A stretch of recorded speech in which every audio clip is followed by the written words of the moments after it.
What's up guys, this is Elon here. In this video, I'm gonna review Secrets of the Trade. This is a magazine by Tommy Mello. I'm gonna review issue 27. Without further ado, let's begin.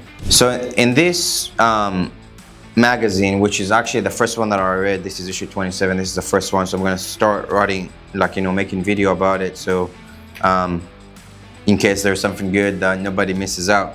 It focuses on selling. If you plan on selling or buying your company, which is interesting, and you gotta remember that Tommy Mello is in the business of buying other garage door companies. And there's some other things here like book recommendation, all those things. Seems like a lot of chat GPT type text, but I'm gonna focus on the stuff that I think is interesting and I can speak on from my perspective. So the first thing is, if you buy them, like if you buy a company, you might get revenue, but you don't automatically get profit. So obviously you gotta look at what you're buying, because you might have revenue, but you can have 100 million revenue, but make $1 million, or you can have 10 million revenue and make $3 million, right? So what's better? Don't get distracted by the big numbers. But what do you get? It says they're mess, which is probably very likely in the garage door industry and the businesses. It's not very not a lot of advanced owner probably compared to some other trades, HVAC or plumbing. So they're mess, they're culture problems, which is, I don't think there's many companies that have a culture in general in the home service industry. I don't know what you do if you get lawsuits. We're in business throughout the lifetime of the business, over 100 million in revenue, and we have had 2 lawsuits for 1,000 and in the 1,000 something and 2,000 something. So nothing crazy. There's software headaches, which we'll talk about. Obviously, you gotta see what they're using, and if they're using something horrible, then it is a lot of work to have. However big the team is, now everybody have to learn something new, and you're gonna have to take the lead on it, or your team. So it's definitely a lot of headache. And there are accounting issues.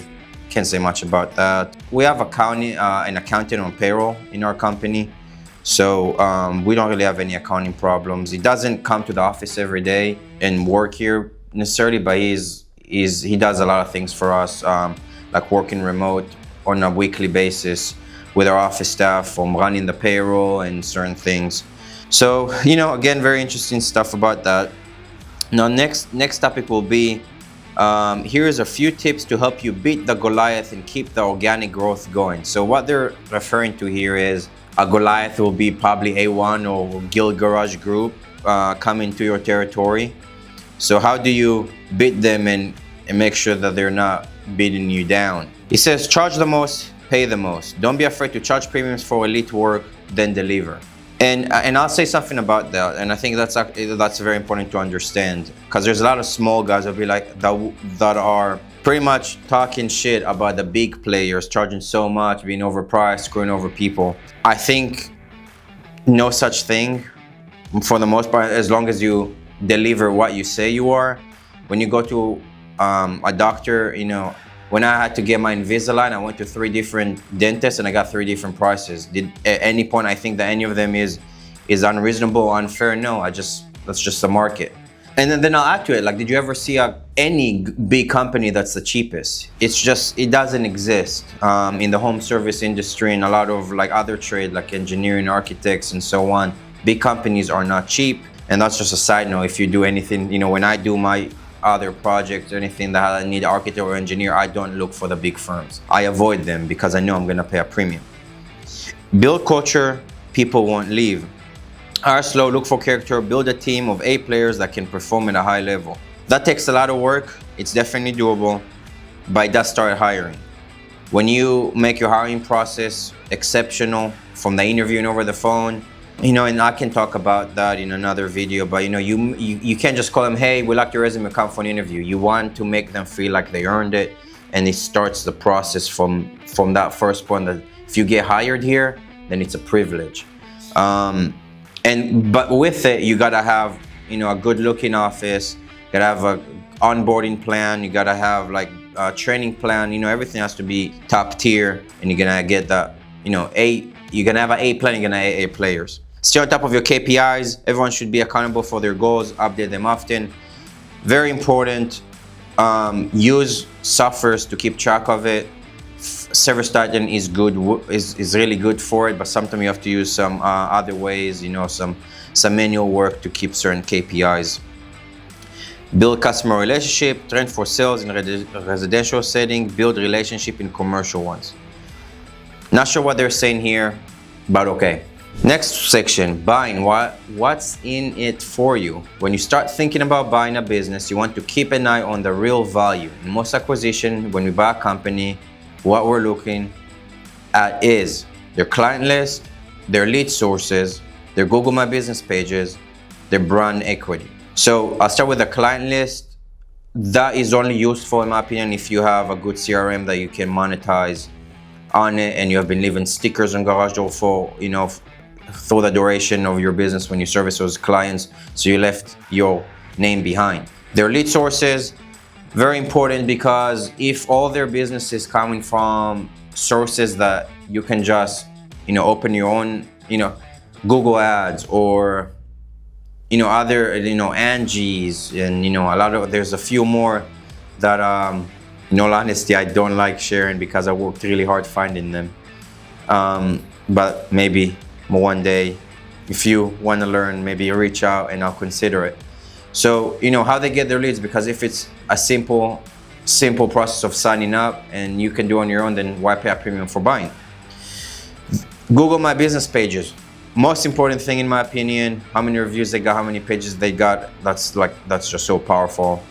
And their brand equity, I think that's something that's hard to measure, but I think you earn that with time. In your market, having a lot of branded vehicles around and doing some advertising that are not just to generate leads, right? If you do billboards or radio and so on. Next thing worth noting, no integration checklist equals major problems.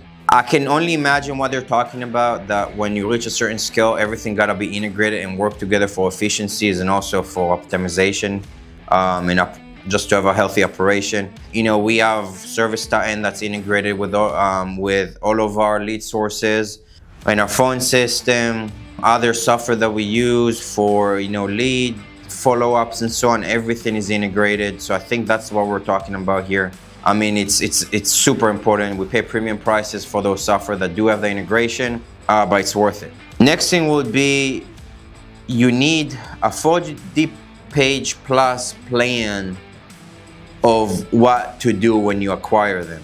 I bet A+ does have it. I bet A1 and Gil Garage Group do have 40 pages long of, what to do when they acquire someone. But, when you're on my level, somebody else that you're trying to acquire, you just gotta, I think, understand your systems and then see how hard will it be to have them being copy pasted on the new company and the new hires that you had. And sometimes, when you acquire, you could just acquire a business that has 2 employees and a strong map, and they're in business for 30 years. And that's really easy to integrate.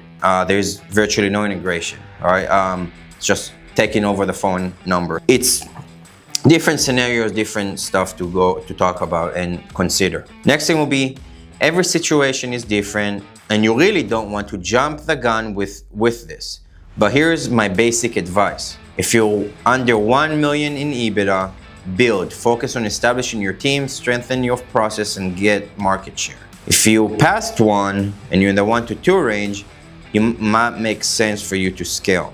Now, I will say one piece of information that I heard online from the owner of Gil Garage Door Group, and I'm not sure how true that is, but again, I'm quoting him, that there's only 20 to 30 garage door companies in the United States with over 2 million in EBITDA. If you're in the 1 to 2 range, you're getting really close to the top. So good job, and I guess you should be considering buying smaller people if it makes sense. But there was a local guy that wanted to sell in business for I don't even know how long, a super old guy, and he asked for a ridiculous price for what he has, just because he's attached to it, emotionally. So you gotta be careful when you're dealing with those emotional people that it's not just business, it's not just numbers, it's like it's their whole livelihood. So it's probably hard to negotiate with those type of people if you're trying to acquire them, but they're probably the ones you want to acquire if you're in the 1 to 2 million in EBITDA. Next thing, the average company vehicle costs around $11,000 per year, and that's without any issues. which always happen. Make sure your fleet is firing on all cylinders. I'm not sure how they got 11,000, because I think that's probably, like if you don't have any payment on your vehicle, I think you'll pass it. My math was that we pay a month about $400 per vehicle on insurance. The gas is another $400. And then, you know, you add oil changes, tires, and so on, you pass 11,000. And that's on brand new vehicles, right around 100,000. Normally try to between 90 to 100. We're trying to switch our fleet just so we don't have vehicles, you know, problems. The vehicle is not operational. Now we're short on you know, on vehicles, and we can service jobs. It costs you more money, and just the headache of dealing with towing and vehicle sitting for months at the mechanic and so on. So we switch our vehicle quite often. We do get better deals from the Ford dealership that way as well. But it's in approximately 11,000. I mean, honestly, I think it's a whole lot more, especially if you're financing your vehicle. And that's even, you know, that number doesn't even include depreciation. Build your process. Build a workflow board using an app like Monday.com. Track your processes, timeline, checklist, deadline. Basically, everything that has to do with buying should go in that place. That's your single source of truth. What they're saying is when you have, so it's a project management tool, Monday.com. And I think when you acquire a company, it is a project. We have not acquired a company, but we do use Slack for our to-do list, for our daily to-do list. So every day, at certain times of the day, you know, there's certain notification coming up tagging a certain individual, and he has to thumbs up it once he completes them. And you can set it on any intervals, every day at 10 a.m., once a week, once a month, twice a month, and so on. Now here, Tommy Mello book club recommendation. It's called Dream 100, book by Dana Derricks. I am not a book reader, but I'll tell you what I've got out of, like what he wrote over here. And again, I want to repeat that there's a chance I probably haven't even read it, and he just ChatGPT a summary, because I think a lot of the stuff here is very generic answers. And I'm not blaming him for using ChatGPT, we all do now. The main thing is said, the book teaches you to lead with value, send handwritten notes, lead with thoughtful gift, create a resource that really helps people.